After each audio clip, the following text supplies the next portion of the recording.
رسول اللہ صلی اللہ علیہ وآلہ وسلم نے ارشاد فرمایا، جب بھی کوئی انسان ظلم سے قتل کیا جاتا ہے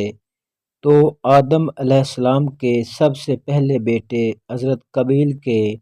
نامہ اعمال میں بھی اس قتل کا گناہ لکھا جاتا ہے، کیونکہ قتل ناحق کی بنا سب سے پہلے اسی نے قائم کی تھی۔ رسول اللہ صلی اللہ علیہ وآلہ وسلم نے فرمایا، جس نے اپنے کسی بھائی پر ظلم کیا ہو تو اسے چاہیے کہ اس سے اس دنیا میں معاف کرا لے، اس لیے کہ آخرت میں روپے پیسے نہیں ہوں گے، اس سے پہلے معاف کرا لے کہ اس کے بھائی کے لیے اس کی نیکیوں میں سے حق دلایا جائے گا، اور اگر اس کے پاس نیکیاں نہ ہوں گی تو اس مظلوم بھائی کی برائیاں اس پر ڈال دی جائیں گی۔